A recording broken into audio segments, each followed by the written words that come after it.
Hey everybody, hope you had a great Christmas and Happy New Year's.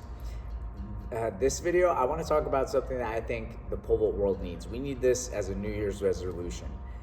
We need to stop using so much pole vault jargon. You'll hear these buzzwords and buzz phrases in the pole vault world that are not very clear or misused. They sound great, but we don't know what they mean. To give you an analogy, it's like in the cooking world. If I were to tell you that I'm making a peanut puree and a grape reduction in one of the fanciest ways ever, I'm basically leading you towards a peanut butter and jelly sandwich. And I think a lot of this stuff happens in the pole vault community. And what kind of inspired me to do this video and this post is I did a post last week about swing ups and how to properly do a swing up on a high bar or pull-up bar that will actually apply into the vault. A lot of people do a tap swing and end up leaning back, which in the pole vault is not going to translate into pole speed and is going to keep your hips too low. And I got this comment. I'm not going to read the whole thing. I will post it here on the side, and you could pause the video and read the comment for yourself. But this is what the person said. They said the tap swing drives the center of mass down, adds energy to the system, and loads the pole, which then assists in accelerating and rolling into vertical by shortening the cord, reducing the travel distance from takeoff to vertical.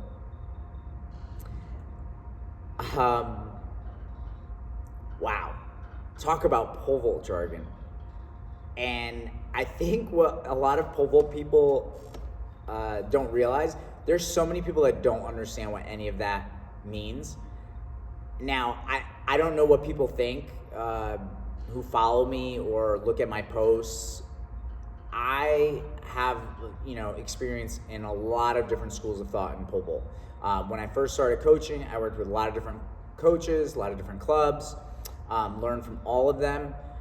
So I don't think people fully realize what I actually know. So let's dissect this a little bit so we can actually understand what this person said.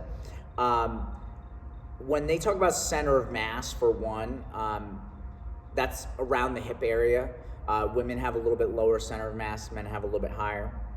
When they say adds energy to the system and loads the pole, what is the system? Well, the system is the athlete and the pole, right? The pole vaulter and the pole. I just love this buzz phrase in the pole vault, loads the pole. What exactly does that mean? I think in a very fancy way, you mean bends the pole, okay? And then he talks about shortening the cord, which for those of you that don't know, the cord of the pole is like where your top hand is all the way down to the bottom of the pole. So when the pole bends, right, that would be the cord.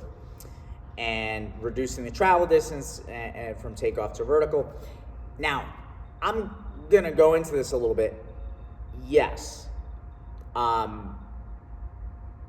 When we bend the pole, that shortening of the cord, that allows us to move more grip into the pit, right? The reason that today's vaulters can grip so much higher on fiberglass and carbon fiber than they could in the straight pole era is because the pole bends. And because the pole bends, you're essentially gripping lower. That being said, we need the pole to unbend at vertical so that we can actually jump above our grip and get a push off.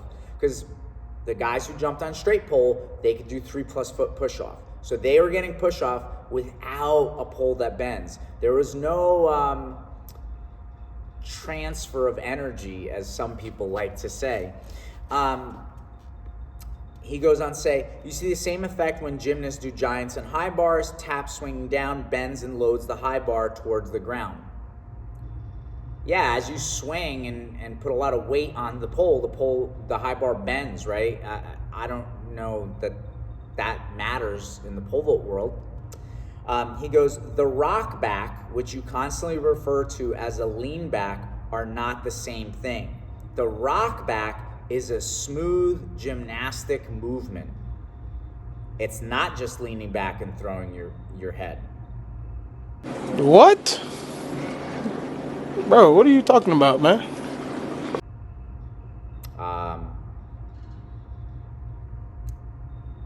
Okay, and I'll finish with this last part. As the pole or high bar is loaded through the tap swing, the vaulter or gymnast rocks back, quickly driving the shoulders down and forcing the hips up into the invert. Time to catch the unbending pole or high bar, which returns the energy to the athlete, just like the movement of a free hip drill. Okay, so don't take my word for it. I just read that. You can read it. Sounds like leaning back. I think, like I said in the beginning of this video, we need to stop using so much pole vault jargon. I think a lot of pole vault people love to use physics, love to use gymnastics examples or explanations, and I don't know that they always know what they're talking about. One, most of these people are not physicists. And a lot of these people also aren't gymnasts. Some people have come from the gymnastics world, but not all. And even some of the gymnastic explanations I don't think actually apply to the pole vault. I'm so sorry, when someone swings on a high bar and the high bar bends, that doesn't mean that's going to make the pole bend necessarily. It may not. The other thing is, this person who's commenting on my video, in my video, not only do I do a swing up drill properly and the way I consider incorrectly, which is with a tap swing, I also show an athlete executing that in a vault. And you can see as he swings, he moves the pole and the pole bends. Crazy, right? And before I post this video, I'm also going to post a video comparing two professional athletes, one that jumps the way I prefer and one that I think goes along with what he's describing. Because yes, keeping your hips down will bend the pole. I don't know that that moves the pole. And if someone, again, agrees with what this commenter is saying, I'd love to see someone post a video with explanations. And instead of using pole vault jargon, tell me, how am I moving my body? What muscles am I engaging? What do I need to feel? You can't just tell me to do a smooth gymnastics movement. That doesn't mean anything. That's very vague. If we're really trying to help people, if we're really trying to get people to master the vault, then we have to break it down in simple terms, simple explanations. Look, the deadlift, as an example, is a pretty technical lift. It may seem simple to some, but there's technique involved. The pole vault's way more technical. And when you hear someone try to explain the deadlift to someone, they'll talk about angles, they'll talk about leverage, they'll talk about what muscles to engage, how to move the body. And in the pole vault, we start to use it's like a swinging kip or whatever. Great. And what if I don't know what that means? How do I do that then?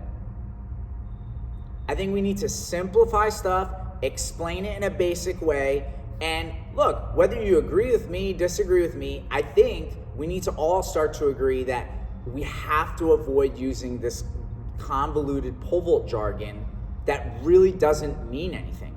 And the other thing that I would add is we have to start to provide numbers. Like, look, I had vaulters that jumped more the way this commenter described earlier in my career.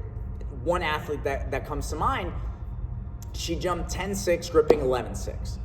Then we started to focus not on a rock back, a little bit more on the swing. She went to 12 with 12-6 grip. Okay, so push off is increasing, right?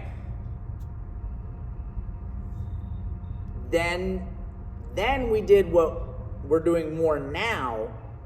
Her grip went up. She gripped 13, and then she jumped 13-9 with 13-foot grip. So the push-off dramatically increased. So we increased the grip, we increased the push-off, and that's through these various different technical models that we tried out when I first started coaching. This is what has led me to this point. I don't care what everybody likes. I care about what works. And I think oftentimes, you know, and I've done plenty of posts about this, people fall in love with positions in the pole vault, but they don't talk about movement. And part of the problem is we mask a lot of this stuff with pole vault jargon that doesn't mean anything. All right? So let's try to simplify our message. Let's just tell athletes what they need to do. Let's talk about angles. Let's talk about leverage. Let's talk about what muscles to engage. All right?